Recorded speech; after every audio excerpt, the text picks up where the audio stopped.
Obrigado, Luís, pela ousadia de falhar. Vou tentar eu falhar também aqui um bocadinho como moderador. Vamos ter agora uma pequena conversa, infelizmente será sempre demasiado curta para o tema, sobre como potenciar o sequestro de emissões em Portugal. Só como apontamento preliminar, quando falamos em neutralidade carbónica em 2050, seja a nível europeu, seja a nível português, do roteiro para a neutralidade carbónica, temos que ter presente que, por mais que nós avancemos na redução de emissões a nível imediato, e cada vez temos mais tecnologias para reduzir emissões no setor dos transportes, no setor da produção de energia, não há volta a dar. Nós teremos que ter, em 2050, soluções de sequestro, de remoção de carbono, porque há simplesmente setores para os quais, tecnologicamente, não é previsível que nós venhamos a ter soluções para a redução total a zero de emissões. E, portanto, haverá sempre, não é um potencial, é uma necessidade de avançar para a remoção de emissões. A nível europeu, existe todo um quadro que está a ser desenhado para a certificação daquilo que é a remoção de carbono e fala-se exatamente do papel do mercado voluntário, que foi aqui tema da minha conversa com o Nuno Lacasta, sobre um potencial financiador desse sequestro, seja ele tecnológico, seja ele natural. E vamos falar aqui sobretudo do sequestro natural. E por isso eu começava com uma pergunta aqui para o Paulo Américo, da Amorim Florestal, sobre como vê o papel da floresta portuguesa e sobretudo, da floresta, neste caso, de produção, digamos assim, no sequestro, e que iniciativas é que a Amorim, em particular, tem em mente, tendo em conta este desafio? Bom, começar naturalmente por agradecer o convite à Getuci por estar aqui e poder partilhar aquilo que é a visão de uma empresa como a Corticeira Amorim, que tem o seu negócio sustentado num recurso natural, necessariamente limitado, não escasso, mas necessariamente limitado, como é, neste caso concreto, a cortiça e o montado sobre. E, de facto, a mim apetecia-me pegar neste tema, dando alguma sequência àquilo que o Nuno Lacasta referiu há pouco e que foi agora também referido, é que toda a agenda que se vai ouvindo falar à volta do roteiro para a neutralidade carbónica assenta muito, e hoje de manhã isso foi aqui visível, e portanto, e ainda bem que é assim, mas assenta muito naquilo que são as reduções de emissões. E o Nuno Lacasta há pouco referiu que nós em 2050 devemos chegar aqui a um compromisso de emissões de cerca de 13 milhões de toneladas de CO2, mas não referiu que para chegar a esta neutralidade existe também definido no roteiro para a neutralidade carbónica, existem políticas e ações definidas, concretas, em Portugal, para aumentar a retenção e o sumidor de 9 milhões de toneladas para 13 milhões de toneladas. Ou seja, esta neutralidade é conseguida por redução, mas também é conseguida por aumento de sequestro de carbono, exatamente nesta medida, 9 milhões de toneladas para 13 milhões. E aí sim é que chegaremos a uma neutralidade de 13 contra 13. E eu trago isto à equação exatamente porque, quando o título desta conversa é o que é que os municípios podem fazer para aumentar o sequestro de carbono, eu agora dirijo-me, obviamente, de modo mais particular para os municípios do interior, que têm uma ruralidade superior aos grandes centros urbanos. A resposta a mim parece-me mais ou menos óbvia, não é? O que devem de fazer é plantar árvores. Claro que a montante, e eu vou arrumar esta parte de maneira muito rápida, porque não percebo nada do assunto, já estou quase como o Presidente da Câmara de Cascais, cada vez falo mais sobre coisas de que não percebo nada, não é? É evidente que também é necessário evitar incêndios, é evidente que é necessário evitar aquelas árvores e aquelas manchas florestais que contribuem para reter aquilo que já hoje é retido. Portanto, essas políticas de intervenção no âmbito da redução de incêndios não me meto por esses caminhos, mas meto-me pelos outros. E meto-me pelos outros no sentido de dizer aquilo que a Corticeira Amorim vê e aquilo que acha que é possível fazer no sentido de atingirmos as metas do roteiro para a neutralidade carbónica em 2050 e já agora, como é evidente, esta nossa posição não é inocente. Portanto, nós somos uma empresa que se baseia num recurso natural, como já referi, e a nossa intenção é ter maior disponibilidade de matéria-prima para continuar a poder desenvolver o nosso negócio. Portanto, isto não é, de facto, uma postura inocente, é intencional, mas nós acreditamos que esta intencionalidade contribui também para aquilo que é um desígnio nacional e onde acreditamos que os municípios, sobretudo do interior, têm aqui muito papel a desempenhar. Portanto, para mim não é tanto uma questão de o que fazer, pode ser mais uma questão de como fazer. Como é que isto se pode fazer? E aqui a indústria pode aportar alguma coisa, de facto. Esta questão do mercado de carbono é para nós olhamos para isto como uma excelente oportunidade para aumentar receitas para os proprietários florestais. Olho particularmente neste comentário para o centro e norte do país. Portanto, os municípios têm aqui um papel fundamental do nosso ponto de vista na criação de contexto para que essas plantações possam ser feitas. Criação de contexto ao nível de regime da propriedade, de cadastro. Todos sabemos qual é o regime de propriedade que existe no centro e norte do país. Mas há aqui uma questão que também me parece fundamental do ponto de vista do mindset, que foi aquilo que foi também aqui referido. Temos que, do nosso ponto de vista, não excluir a floresta de produção em Portugal. Ou seja, esta aparente dicotomia entre floresta de conservação e floresta de produção é algo que para nós não faz sentido.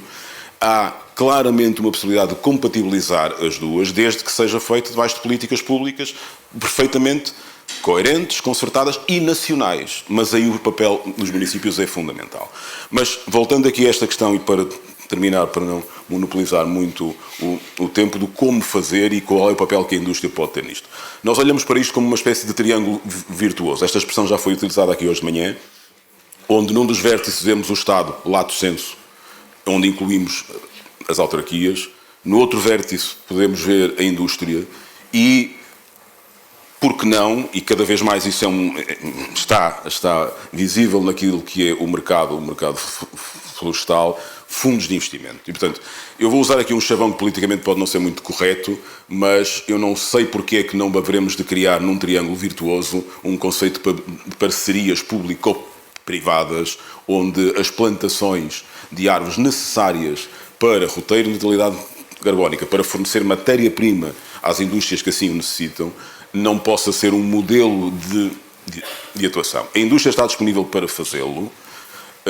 Obviamente neste caso, e hoje em concreto falo exclusivamente pela fileira da cortiça, mas sei o que é que as outras fileiras estão a fazer. Nós estamos disponíveis para cofinanciar projetos de plantação em conjunto com os municípios. Estamos disponíveis para trazer fundos de investimento que cada vez mais existem em Portugal, mas internacionalmente é perfeitamente aceito, e são fundos institucionais que têm grandes quantidades de dinheiro. Já percebi hoje de manhã, quando se fala de disponibilidade de dinheiro, a sala parece que ganha outra luz. Portanto, existe dinheiro. Efetivamente existe dinheiro. É preciso saber atraí-lo com projetos coerentes, corretos e com rentabilidade. E a indústria está disponível, nós em particular estamos disponíveis para fazer cofinanciamento, atrair fundos de investimento que consigam alavancar plantações e criar um modelo virtuoso que sirva quer os desígnios do país, os desígnios de maior rendimento para os municípios de cada um dos municípios que aqui estão e, simultaneamente, porque não é desinteressado, consiga disponibilizar maior matéria-prima para uma indústria como a nossa. Obrigado. Gonçalo, o Paulo falou agora mesmo da questão de financiamento.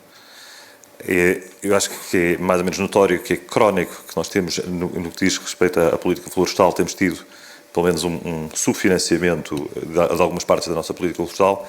E a questão é que novos modelos de financiamento é que se poderá prever e que papel é que o mercado voluntário de carbono poderia ter em dinamizar este sequestro. Obrigadíssimo. Antes de mais, muito obrigado pelo convite. Pegando aqui só um bocadinho antes de abordar já diretamente a questão do financiamento, julgo que estamos hoje todos de acordo que a floresta é provavelmente o principal ativo e o principal sistema que nós vamos ter para rapidamente mitigar as alterações climáticas em Portugal e principalmente nos países mais afetados no sul da Europa, portanto na bacia mediterrânica. Para dizer também que, e antes de referir a questão do financiamento, que Portugal tem um potencial de produção florestal que está totalmente, não estará totalmente, mas está bastante subaproveitado, portanto, e nós sabemos que também, quanto mais a nossa floresta produzir, mais facilmente, ou quanto mais a floresta tiver viabilidade e for mais saudável, maior capacidade de carbono nós conseguimos acumular. Por último, só também antes de ir ao financiamento, de facto, eu julgo também que a produção não pode ser excluída desta equação, até porque uma grande maioria do território florestal em Portugal é de floresta de produção. Ponto. Portanto, nós temos que contar dos 3,5 milhões, 3 milhões e 200 mil hectares de floresta que existe em Portugal, cerca de quase 2 milhões, não, mais de 2 milhões, 2 milhões e 300 mil são de floresta de produção, seja de pinho, de eucalipto e de montado de sobre. Portanto, concordo inteiramente com o Paulo Amorim, não podemos fugir, não podemos nem devemos encontrar aqui um sistema que nos permita enquadrar todo o tipo de floresta, seja a de produção, seja a floresta de conservação, no processo de combate às alterações climáticas. Quanto ao financiamento, na realidade, e quem conhece o apoio que tem sido decorrente, nomeadamente no âmbito da PAC ao longo dos últimos anos, os apoios ao setor florestal, quem conhece a realidade do setor florestal e da degradação que se tem verificado na floresta portuguesa, compreende-se que a necessidade que existe no setor florestal de reconversão de uma grande área da floresta para a tornar mais produtiva, não é possível fazê-lo com apoios da União Europeia, não é possível, não há nenhum governo que tenha capacidade para direcionar uma grande fatia dos impostos que são cobrados todos os anos aos portugueses para este setor. Agora, claramente que faz sentido encontrar novas formas de financiamento. E a criação, como o Paulo Amorim também aqui referiu, e eu estou totalmente de acordo, a criação de fundos de investimento que permitam, que já existem, até porque nós temos agora neste momento uma vantagem face, por exemplo, até à produção de créditos de carbono na América Latina, que foram muitas vezes acusados de greenwash, portanto, ou seja, nós criarmos aqui um processo perfeitamente transparente, como o Nuno Laga estava a dizer, e perfeitamente sólido no âmbito daquilo que é a atribuição de créditos de carbono, conseguimos ir buscar uma série de fundos que estão disponíveis e que muitas vezes estavam a olhar para investir em outras geografias, mas que agora começam a olhar muito para a Europa. Temos aqui que realmente resolver uma questão, que é a questão do acesso à propriedade, o acesso, não direi à propriedade, mas acesso à área florestal, porque na realidade, se quem conhece também a realidade do país percebe que a norte do Tejo, nós vamos ter, que é principalmente a zona até com maior potencial de produção por hectare, temos uma propriedade totalmente pulverizada, com uma dificuldade desconhecida, na sua maioria, desconhecida, portanto a G-Capital está envolvida em vários projetos, quer da IGPs, quer de cadastro, e nós sabemos claramente aquilo que é conhecido ou que é possível conhecer nos territórios, principalmente nos territórios de interior, e a propriedade também é de muito pequena dimensão. Portanto, vamos ter que, há várias medidas que o atual Governo tem vindo a lançar no sentido de tentar fazer essa alteração, não digo da propriedade, mas de tentar colocar essa propriedade no mercado fundiário, e o acesso a essa propriedade ou a essas terras vai ser essencial para que estes fundos venham, porque ninguém está à espera de um fundo que tem 300 milhões de euros para investir, por exemplo, em floresta em Portugal, e que queira investir a norte a sul do país, mas quando chega principalmente ao norte, vai tentar encontrar proprietários que nem sequer têm cadastro, quer dizer, e que não são possíveis de identificar porque não há uma ligação entre a localização geográfica da sua parcela e o seu título de posse. Portanto, é claramente aqui um desafio.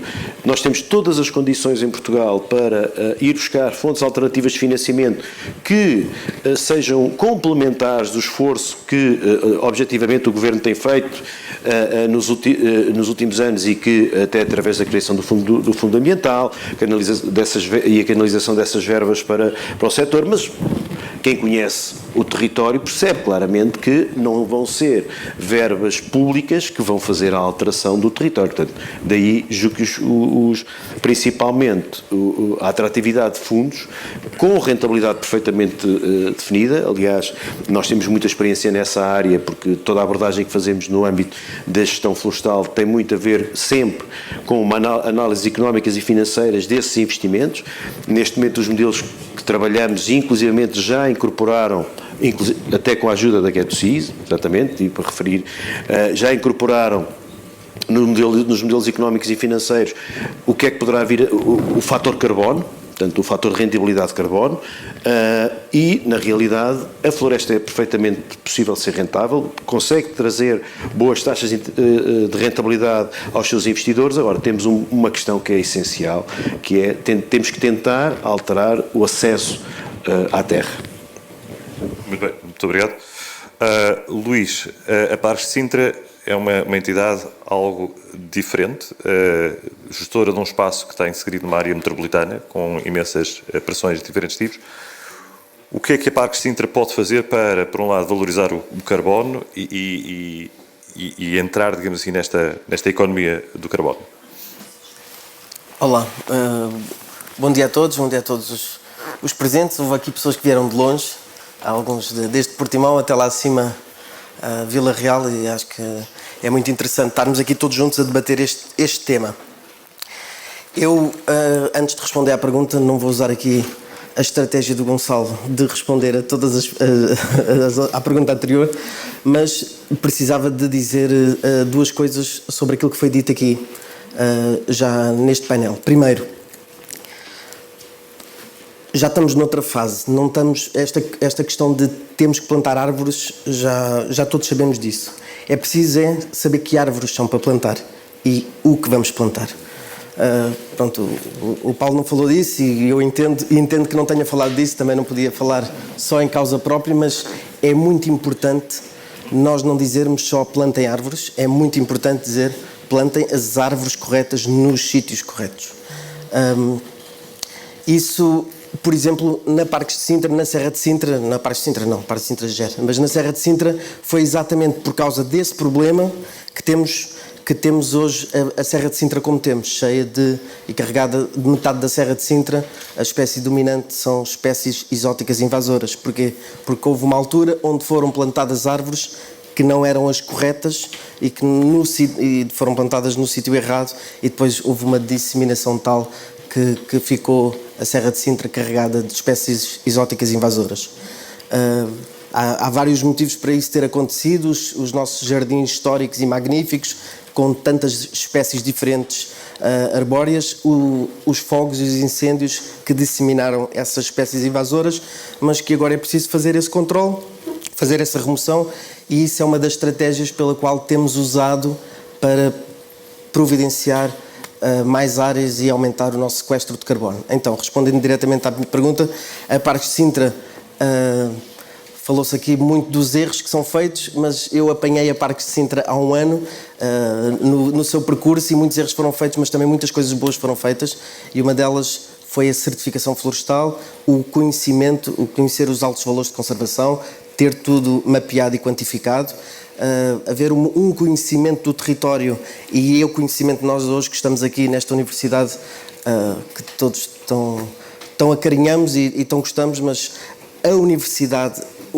a ciência é a base de tudo. Então nós temos que conhecer, há bocado o Gonçalo também falava disto, do cadastro. A primeira parte e a base de tudo, eu acredito que é o conhecimento, nós estudarmos e conhecermos. Depois, associado a isso, fazermos um plano. Nós, neste momento, sabemos o que é a Serra de Sintra, aquilo que nós gerimos, temos de carbono, temos 220 mil toneladas de carbono sequestrado, certificámos-nos em FSC no eixo dos serviços de ecossistema, da quantificação do carbono, e estamos disponíveis para entrar disponibilizámos-nos com este processo para entrar no mercado de carbono. Não só o voluntário, regulado, já fizemos também acordos com o turismo em Sintra, com um dos hotéis, porque o nosso objetivo é, com os atores locais e a indústria local, haver aqui esta compensação para não só tornarmos a Parques de Sintra em neutralidade carbónica, mas todo o município a sua envolvente.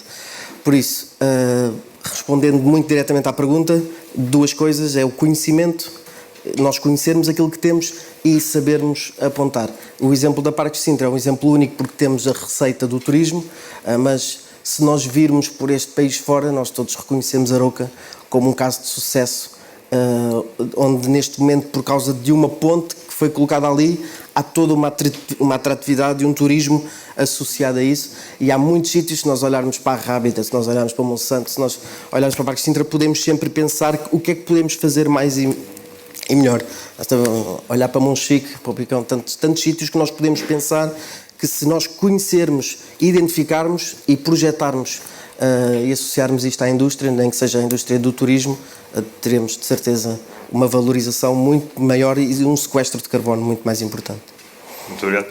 Finalmente, Pedro, o que é que faz a Herdade da Contenda e como é que a Herdade da Contenda pode participar nesta economia de carbono? Muito bom dia. Antes de mais, agradeço o convite da Get2See para a presença do município de Moura e da Herdade da Contenda em particular neste evento. A Herdade da Contenda, só muito rapidamente, é uma das maiores propriedades do país, provavelmente a maior propriedade municipal, tem 5.267 hectares e destes 5.267 hectares, cerca de 4.300 são floresta. É uma floresta diversificada. Temos 1.800 hectares de azinheira, 500 de sobreiro, 1.400 de pinheiro manso, 300 de pinheiro bravo e por aí. Portanto, em si é um perímetro florestal, portanto aqui há cerca de 60 anos atrás os serviços florestais fizeram um grande investimento de florestação deste espaço, estava na altura cedido pelo município de Moura a esses serviços. Na altura era deserto, portanto era um espaço praticamente só constituído por espécies arbustivas e por isso podemos dizer que o grande esforço de sequestro de carbono começou há bastante tempo atrás, fruto um pouco também da visão e da capacidade de intervenção que existiam dos serviços florestais, que hoje em dia já não têm essa capacidade de intervenção. A Herdade da Contenda, obviamente, é um espaço fronteiriço, só de fronteira tem 21 km. Estamos longe de tudo, não é? Estamos ali naquele canto em que Portugal se estende para dentro de Espanha. Não é fácil gerir floresta ali, não é fácil por vários motivos. Há dificuldades estruturais no solo, há dificuldades de clima, há dificuldades inclusive do próprio acesso dos operadores económicos ao local, mas temos conseguido fazer gestão. E uma gestão que poderíamos eventualmente melhorar, tivéssemos nós a capacidade de entrar e de conseguir ter, ao nível económico, apoio, por exemplo, do mercado de carbono, dos serviços de ecossistema, ou inclusive daquilo que já se falou aqui do PEPAC, que também não existe para a floresta. O que é que se pode fazer? De facto, pode-se fazer muita coisa. Para já, nunca podemos esquecer aquilo que é estruturante, que é evitar que aquela floresta arda, porque não vale a pena pensarmos em floresta se estivermos a pensar que ela vai arder dali a 5 anos, não é? Temos que pensar que ela não arde. Vamos tentar evitar que ela arda. Quando se fala do norte e do centro do país e do potencial que o norte e o centro do país têm para o sequestro de carbono, também temos que falar do potencial para os incêndios, não é? Portanto, se nós não resolvemos o problema dos incêndios, não resolvemos também o problema do sequestro. Portanto, isso é uma questão fundamental. A Herdade da Contenda não quer dizer que não venha a arder, mas não arde há 60 anos, não é? Portanto, imaginem o sequestro que já foi feito desde essa altura. Portanto, isso é uma questão relevante. Mas, claro, podíamos fazer muito mais do que aquilo que fazemos, não é? Não só aumentar a resiliência face aos incêndios, que eles podem sempre aparecer um dia, mas, por exemplo, uma coisa que eu considero fundamental, fala-se pouco do Alentejo quando se fala de floresta, mas o Alentejo são 3 milhões de hectares. O Alentejo é mais de 1/3 do país, não é? Em termos de superfície. E está a acontecer algo que tem passado relativamente despercebido aos olhos de toda a gente, que é o declínio acentuado do montado. Portanto, o montado está a desaparecer. Questões de alterações climáticas, de práticas culturais, o montado está a desaparecer de uma forma relativamente rápida. Já se falou que o montado é a principal barreira ao combate à desertificação, ao combate às alterações climáticas. Portanto, uma das coisas que nós temos que fazer é garantir uma melhor vitalidade destes povoamentos, que também os temos na Contenda. Como é que se aumenta a vitalidade? obviamente, com a questão do solo, com a matéria orgânica no solo, com uma boa gestão da parte arbustiva, com a proteção da regeneração natural, que é fundamental. Não vale a pena plantarmos quando temos regeneração local nos locais que está a ser comida ou por fauna bravia ou por gado. Quer dizer, é importantíssimo percebermos que aquela azinheira, que aquele sobreiro que ali nasceu, já nasceu ali naquele local, portanto não veio de um viveiro. Essa é uma questão fundamental e aqui vou enquadrar muito no que disse o Luís Calaim, que é o que é que vamos plantar no futuro nestes locais? O que é que vamos fazer do ponto de vista de gestão? Há áreas que já não temos capacidade de voltar a pôr azinheira. Há áreas que não temos capacidade de voltar a pôr sobreiro. Tudo isso deve ser visto, não é? Não só porque temos que pensar rapidamente que espécies é que podem ser alternativas, mas também pensar que há locais em que continuam a ter esse potencial e que os devemos, de facto, enquadrar e proteger. Portanto, basicamente era isto.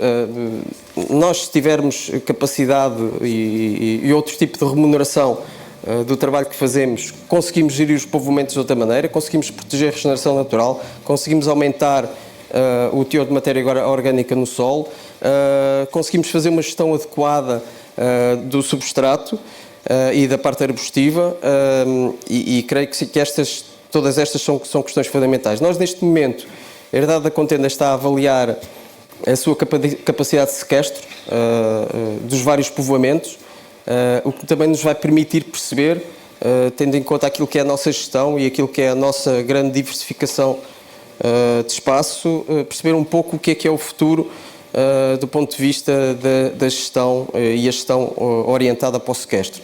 Este aspecto está muito também ligado àquilo que estamos a fazer agora, que é a revisão do Plano de Gestão Florestal, que nos vai enquadrar também um pouco do futuro daqueles 5.267 hectares e, portanto, essa é uma questão fundamental. Termino só dizendo uma coisa, quando se fala